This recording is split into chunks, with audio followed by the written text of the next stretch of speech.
Good.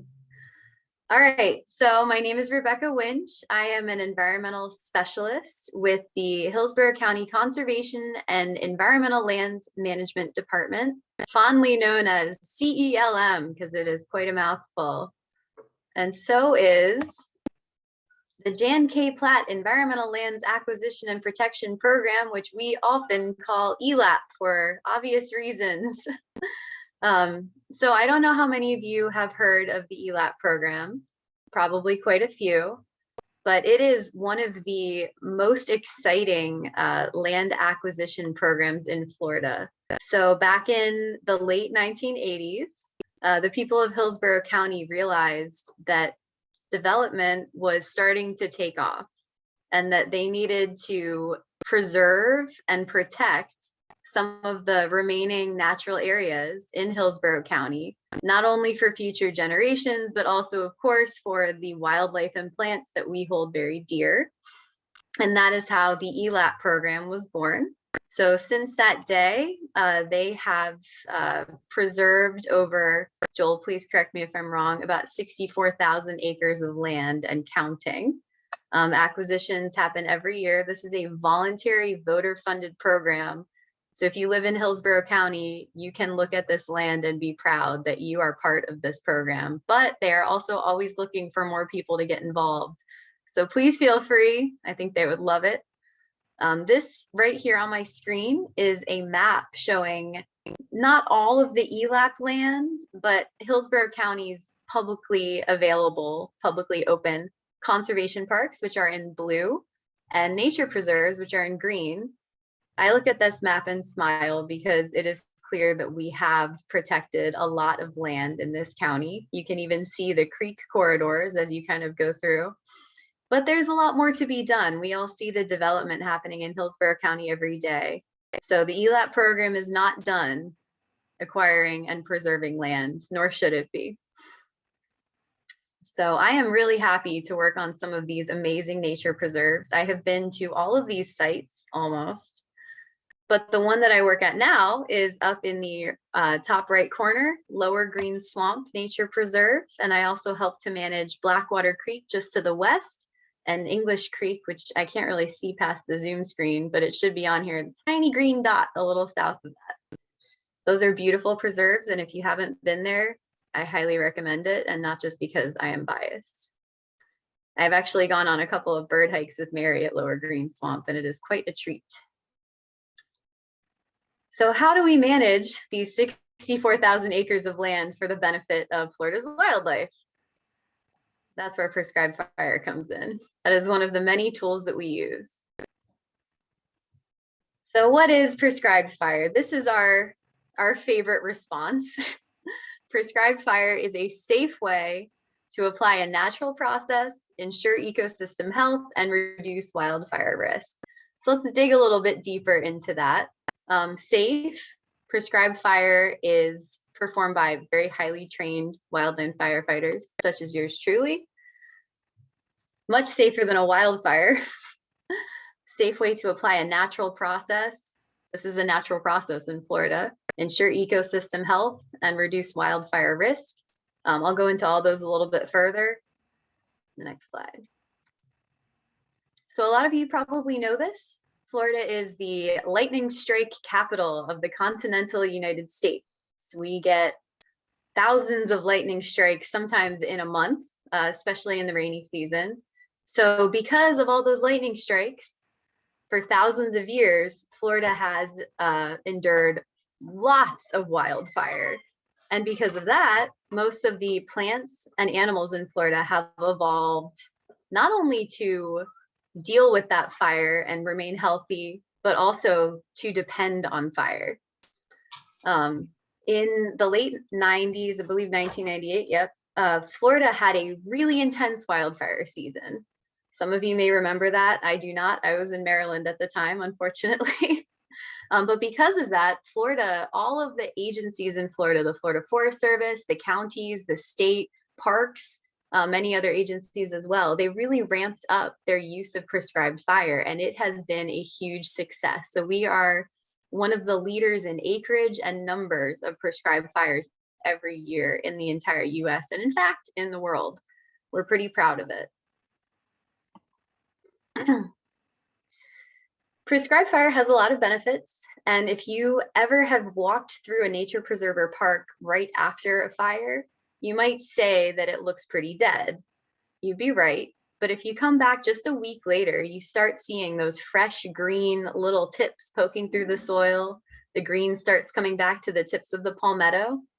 So prescribed fire breaks down a lot of the old on the surface of the soil. It also burns up a lot of old dead fuel that's laying on the ground, and it cycles all of those nutrients back into the soil in a way that plants can use.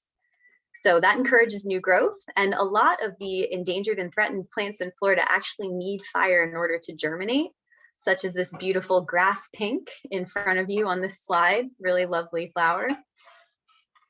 A lot of the invasive plants in Florida do not like fire, so it clears those out pretty well. Unfortunately, some love it, like Kogan grass, but that's a different story. We manage that too. And of course, prescribed fire also decreases canopy cover, which might not sound like a good thing, but as all of you know, many birds like an open habitat. Fire restriction in Florida has led to overgrowth of many overstory trees. So this is a way that we gradually set that habitat back to its native, what's the word I'm looking for? Native state, natural state, without all of those overgrown shrubs and trees. Benefits for animals. Of course, we all know the Florida scrub jay. They prefer a nice patchy mosaic habitat. About 20 years after a fire, oftentimes scrub jays will leave the area. So they need frequent fire, and we provide that. Also, the gopher tortoise loves the fresh green grass after a fire and needs a little bit more of an open habitat to survive. Fox squirrels, they love that pine savanna, which is maintained with fire as well, and many other Florida wildlife species. So deer especially have trouble getting nutrients in the late summer and early fall. And when we burn, they will actually come in like 1 week later. They'll eat the ash to get minerals, and they eat that fresh green growth. And you see them all over the place. We have wildlife cameras. It is a wonderful sight to see. We don't think about this so often, but prescribed fire has a lot of benefits for people as well. By maintaining that nice open habitat, we allow for easier wildlife viewing, which a lot of people on our trails really love. We keep the trails shaded with those nice oak trees, but we reduce a lot of the other cover so you can actually see animals better. We think that it enhances nature's beauty because I love pine flatwoods and pine savanna habitat, and seeing it crowded out with a lot of native, but not necessarily to that area, shrubs makes me sad. And of course, one major one, this is how we kind of justify our use of prescribed fire to the general public who might not care as much about wildlife like we all do. It really reduces wildfire risk. So by burning up all of that old, junky, dead material on the ground, we are reducing the risk that a lightning strike or a careless drop cigarette will cause a devastating wildfire in the area. And compared to wildfires, prescribed fires generally produce less smoke, less road closures, and much less damage to homes and buildings. But we also burn in such a way that our prescribed fires are gentler and slower than a wildfire, leaving animals much more room and time to escape. And they produce a nice patchy mosaic habitat that is much more beneficial than just a black dead field with no plants left, like a wildfire often creates. Oh, I just got a little ahead of myself there. So yeah, prescribed fire reduces the occurrence and the severity of wildfires. Like in 1998, there were 2,200 wildfires in Florida, covering 500,000 acres, destroying 150 structures and 86 vehicles. That is huge. We have not had a wildfire season like that since then, and that is thanks to prescribed fire. We still have wildfires every year and we do respond to them, but it has never been as devastating as it was then. Thank goodness. So how do we do it? There is a certification called a prescribed burn manager. So in order to create a burn plan or a prescription for a fire in Florida, you have to go through pretty extensive training to become a prescribed burn manager. All staff also complete several federal level trainings called S-130 and S-190, which are basic wildland fire behavior, which teach them not only what fire does, but how we can control it in order to make it beneficial rather than devastating. Also, a lot of safety training, how to wear your PPE properly. Then, of course, they're also trained every day on the job by other staff who have come before them. So prescribed fire is the term that we use now. It used to be called controlled fire. We changed that because you can't control fire. But prescribed fire is a weird term for a lot of people until they find out that for every fire, we actually write a prescription, just like a doctor would write. It is extremely detailed. Every single day that we burn, we have to submit a prescription with all of the weather conditions and number of people on the fire and even the amount of equipment to the Florida Forest Service, and then they approve it.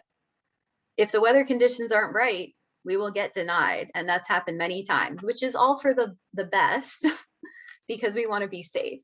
So we're only allowed to burn in certain conditions, and you all probably have noticed that many times in Florida in the late spring, early summer, we will have a burn ban. That absolutely applies to us as well. If there is a burn ban on, we will not perform a prescribed fire because conditions are just not safe.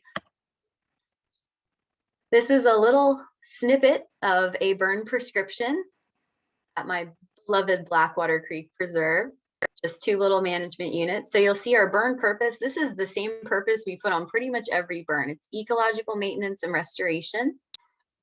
We are trying to establish and maintain a 1 to 3 year FRI, that is a fire return interval.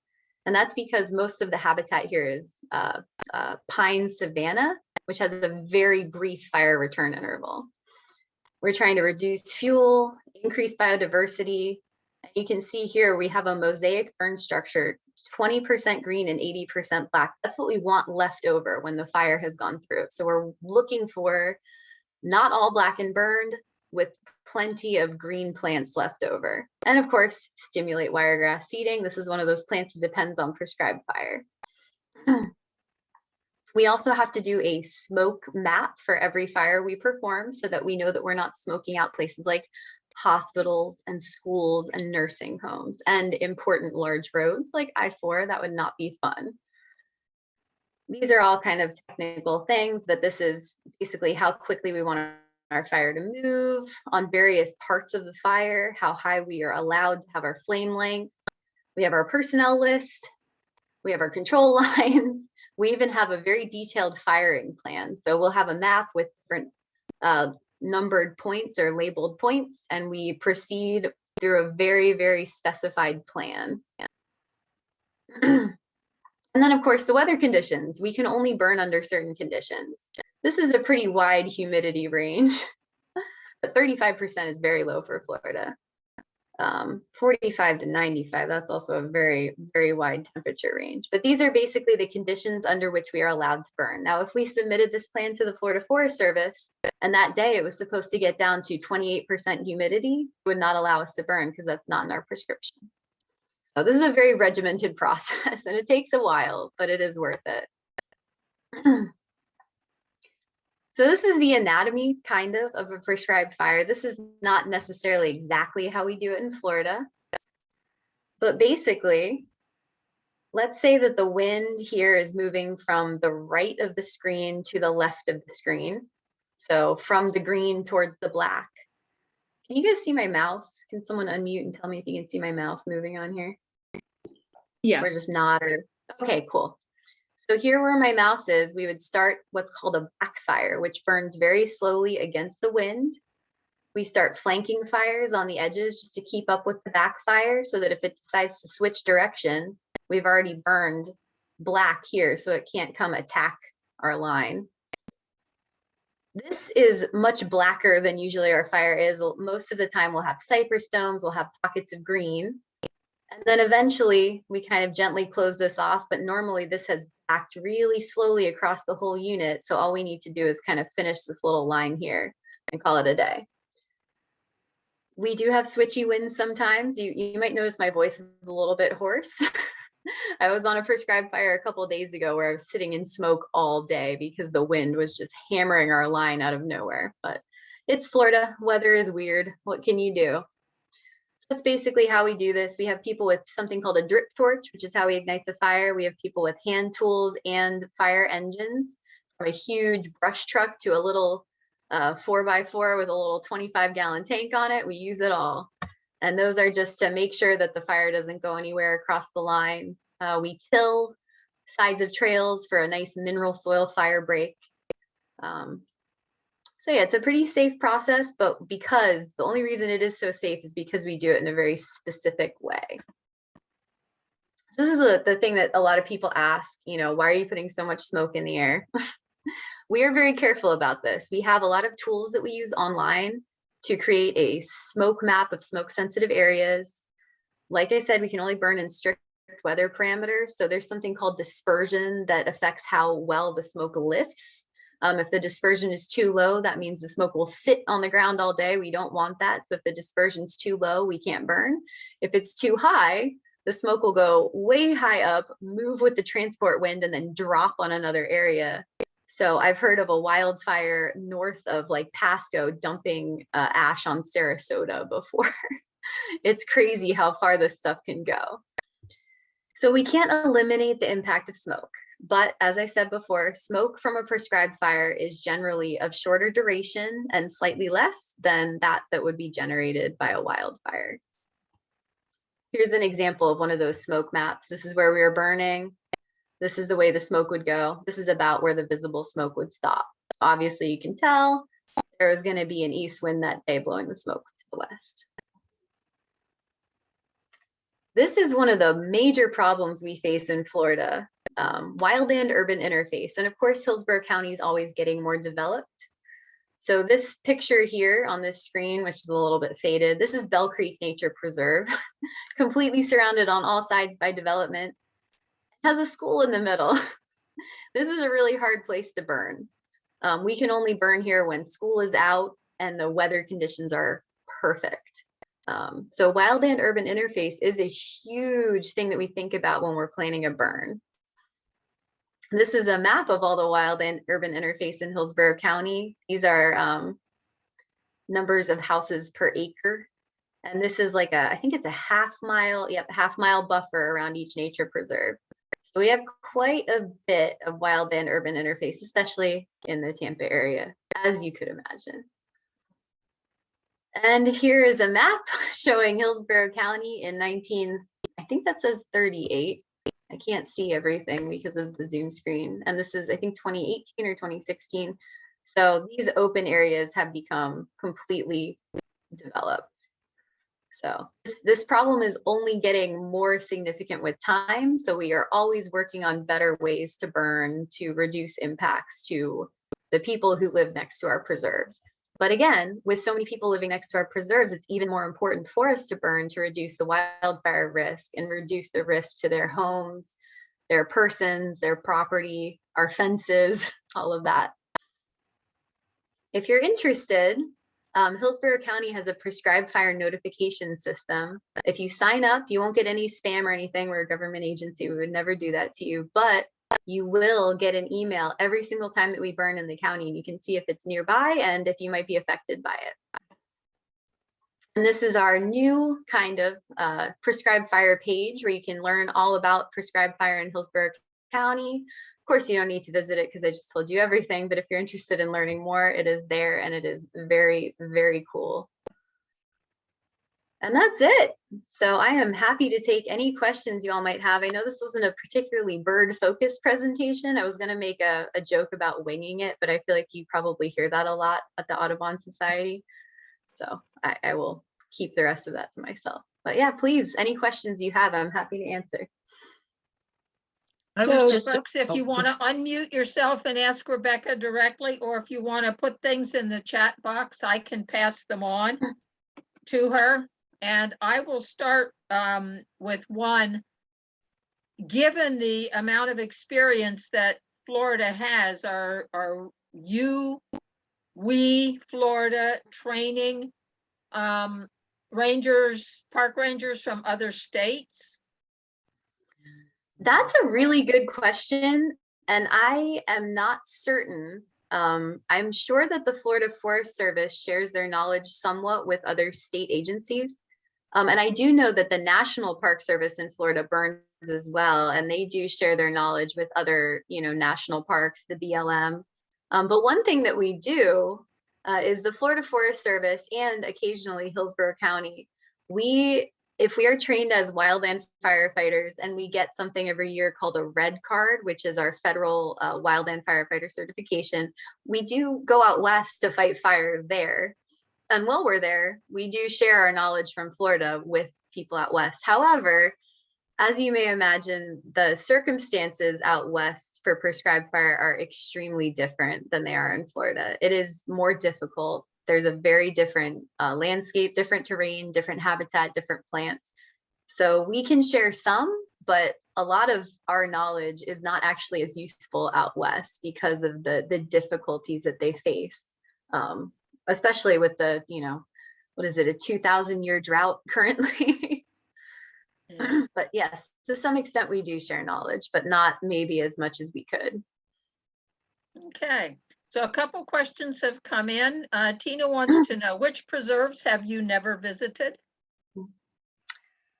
Oh, that's a great question. There's a couple of small ones in Tampa I haven't been to. I don't think I've been to Double Branch Bay. Let me look at my map real quick actually here so I can try and answer that better. I really have visited very close to all of them. So let me see if I can zoom in a little bit on this map here. All right, I have never visited Rocky Creek Coastal Preserve or Brooker Creek Buffer. I've never visited Howell Branch. And yeah, that's it. All right. I visited all of the other ones. I guess that's your goal for the next couple of years. Okay, another question that came in. Do you see that any wildlife are displaced by the managed burns? So that's kind of a complex question. We do see wildlife leaving the area of a burn while we are burning. Because again, we burn low and slow, we leave them corridors to escape. So actually the other day I saw a whole family of baby bunnies and their mom. They weren't in a hurry, which was nice. They just walked out. I also saw a box turtle leave the burn. But we see those wildlife go back in almost immediately. Basically, as soon as the fire dies down. In fact, I often see snakes returning to the burn unit before the fire is out in winter because they really enjoy the warmth. So in general, no. It is a net benefit to their habitat. The habitat recovers very quickly, and we see them return to their normal spots very quickly.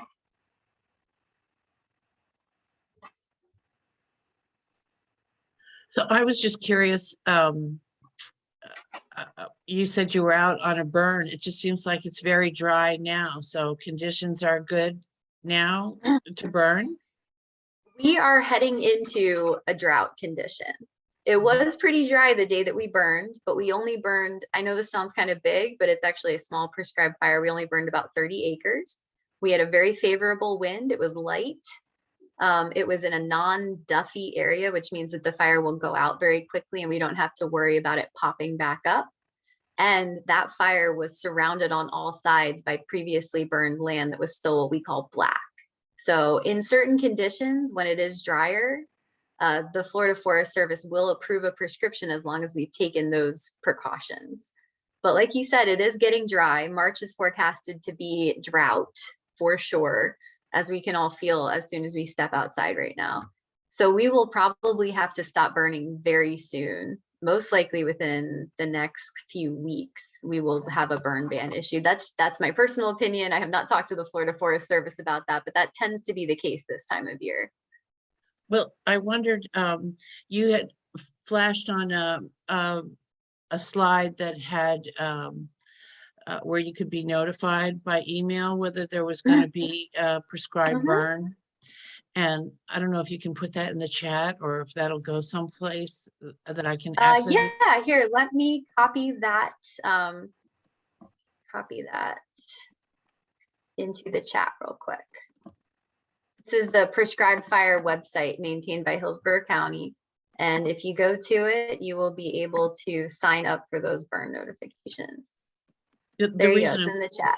Okay, thank you. The reason I'm asking is because we installed some burrowing owl burrows out in Bell Creek.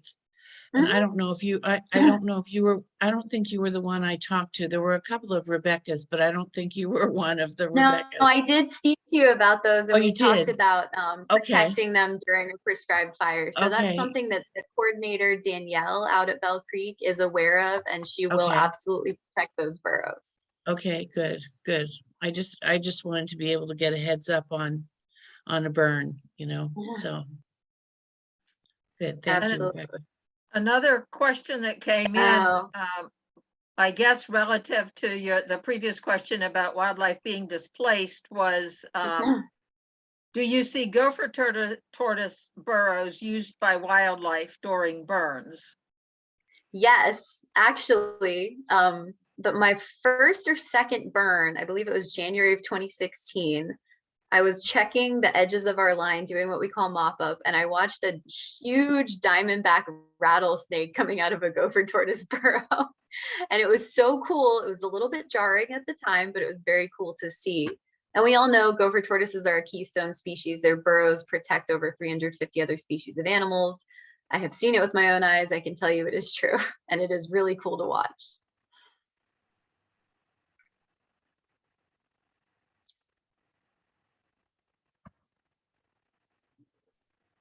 Any other questions? Questions, comments?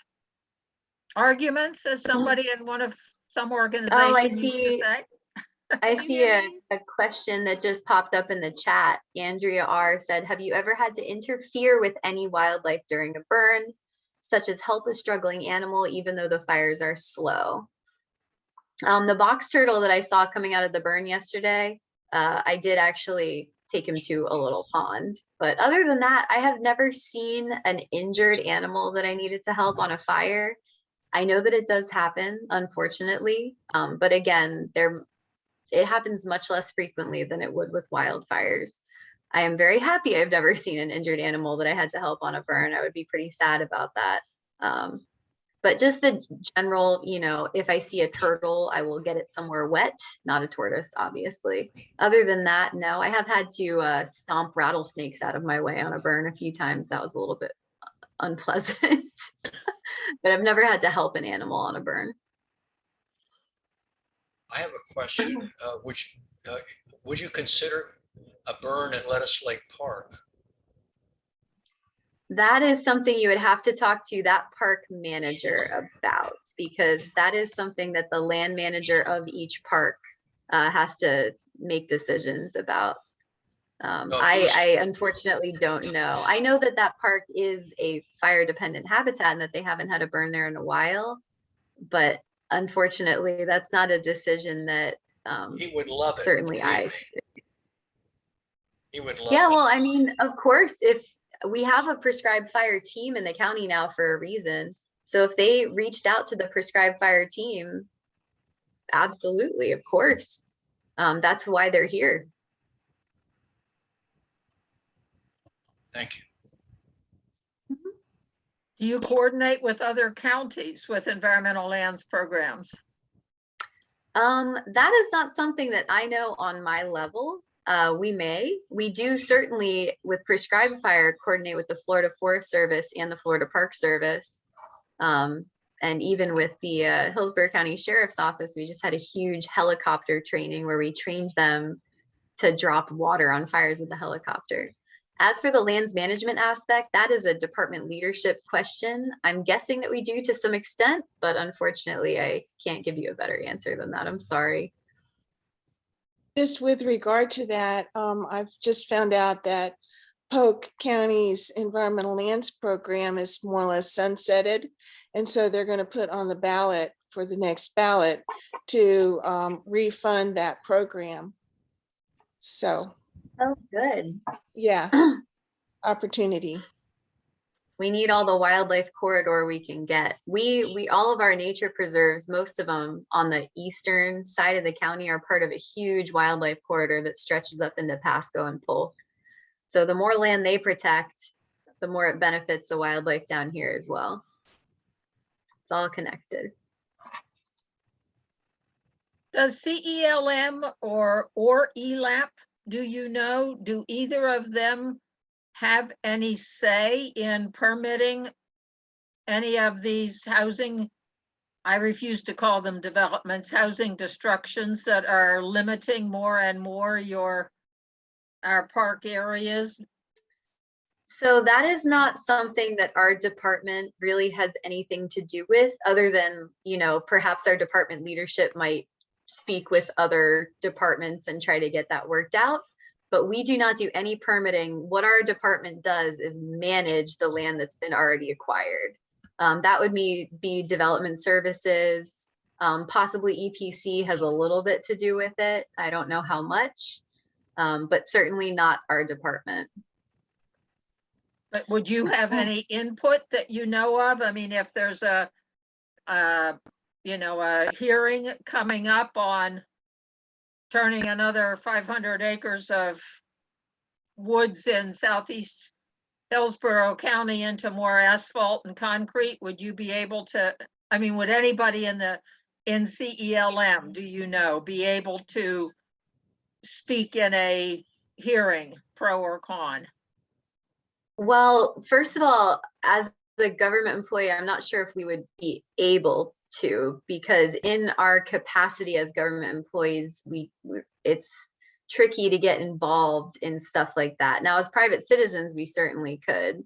That might be a question that you would want to email to Ross Dickerson, because he would know the answer better than I do. I would like to say that the ELAPP program has a committee of which some of us are on it, Joel and me, among others, on this call, that helps to provide recommendations to the county about the environmental lands program. And also the committee has members that participate in what lands are acquired and how they're ranked and so on and so forth. So if anybody's interested in serving on that committee, we have a meeting that is coming up. And if you want to know more about it, please get in touch with me or Hillsborough County ELAPP. This is citizen involvement. Yep, we can always use more minds involved in preserving our public land in Hillsborough County. As you said, Mary, the development is pretty intense right now, and the more land we can save, the better, because these ELAPP lands are never going to be developed. And that is pretty amazing. And that's one of the things that ELAPP committee really is strong on, with the recommendations that we make to the county commission. So they won't be developed as long as we keep doing surveys at places like Schultz. Never say never. Right. Yes. And I don't know if you all know this, but we also do have a team within our department that does threatened and endangered plant surveys. They do herpetological surveys. They do gopher tortoise surveys. So we are paying very close attention to these preserves and the wildlife and plants that are found there. That's actually how we found Tampa mock vervain at a couple of preserves recently, which is very rare. So we are constantly building our species lists. And if anyone ever says, oh, I sure would like to put some houses here, we can shake it at them. Say, look at all these species we're protecting. You can't put a house here. So I just want to take my hat off to Mick and Mary and Doug and some other folks who have gone out, particularly at the Schultz Preserve, to help protect that preserve, which from development, which would have happened if it had not been for Tampa Audubon's involvement. So thank you. Yes, thank you all. That is a beautiful, beautiful bird watching spot, and it would be devastating to see it develop. Also, if you're interested, there's the Trailblazer newsletter that the CELM team puts together, and that offers opportunities for field trips, and also there's volunteer opportunities with the CELM, and that's part of what we're doing at Schultz and so forth. Yes, and actually, let me copy the link to sign up for the Trailblazer in case anyone is interested. Make sure it goes to everybody. So we don't have an outreach team right now. So the newsletter has a work in progress as we all kind of try to keep it going until a new outreach team is hired, but it is still a newsletter and it's got plenty of good information in it. So that, I think I just put into the chat to everybody the link to sign up for the Trailblazer newsletter if you're interested. I think it just came out this week. It's very Yes, nice. yep, yesterday actually, World Wildlife Day. We planned that well. Good. Rebecca, I just want to say I really appreciate your presentation. I have a question though, and that was that Mike Terry is with SwiftMud, and they're using a lot of chemical applications in areas that are too close to things, for example, schools and so forth. And I spent a good bit of time a couple of weeks ago with him at the Upper Tampa Bay, and also they've done a lot of work at Cypress Creek, which I've been a volunteer there for a number of years, Cypress Creek Preserve in Pasco County. So has the Hillsborough County, and it seems awkward saying that because I retired there after so many years, but as Hillsborough County, have you considered using more of those alternate ways or methods of dealing with non-native vegetation? So that's a great question. We do use what's called integrated pest management. So we don't only use herbicide, although sadly, for many of these very invasive plants, herbicide is the only way to control them because the infestations are so huge. But we do use integrated pest management, and actually prescribed fire plays a huge role in that. So with prescribed fire burning through an area first, we have to use much less herbicide. We can use less concentrated herbicide. We do use hand pulling to some extent. Unfortunately, for those 100-acre patches of Kogan grass, it is simply not possible. But we, especially where I work, we work very hard to minimize our application of herbicide, to do it very judiciously.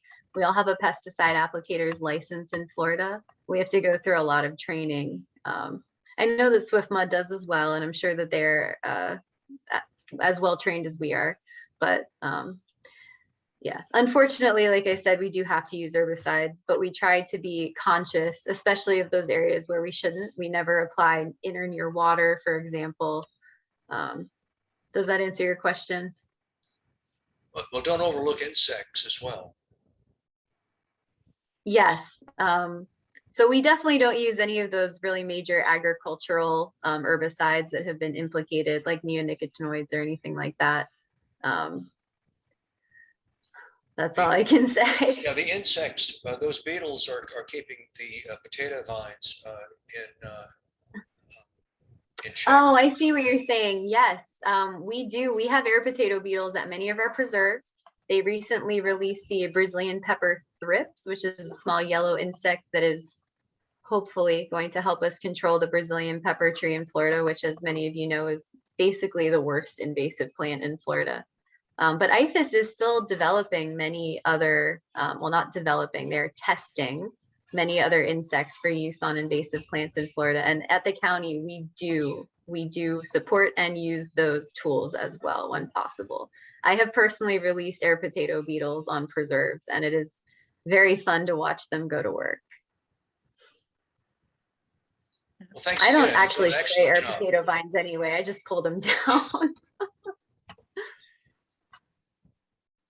I'm sorry. I know that we don't have a Florida scrub jay population really to worry about in the county, but the the roller chopping and the pesticide management generally does not restore property in a way that makes it nearly as functional for scrub jays as a fire does. So part of it would depend on who you're trying to restore it for. Yeah, too, so scrub so- jay habitat really does need to be managed with fire for optimal conditions. That is very true. Sometimes roller chopping is used more to get a habitat to a spot where we can burn it because the fuel might be so high that we are incapable of safely burning it under those conditions. But you can't roller chop or do a hardwood reduction without then coming in with fire. That's definitely not a responsible way to manage the land. A question has come in. Is there a way for people to get access to either the thrips and or the beetles? I don't know if the thrips are currently publicly available, but air potato beetles are available for homeowners and landowners, and they are available through IFAS. So if you look up the University of Florida IFAS, honestly, if you just Google IFAS air potato beetles, there is a form you can fill out and they will send you air potato beetles, and they are very cute. I'm going to put a phone number in here, the 813-744-5519. Ask for Lynn Barber. She is out at the extension office, the Hillsborough County Extension Office in Sefner.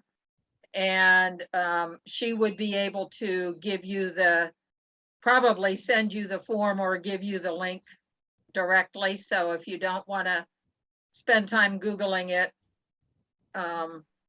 call that number and ask for Lynn.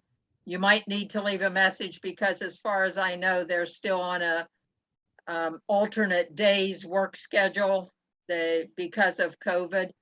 But she's great and she will get back to you on that.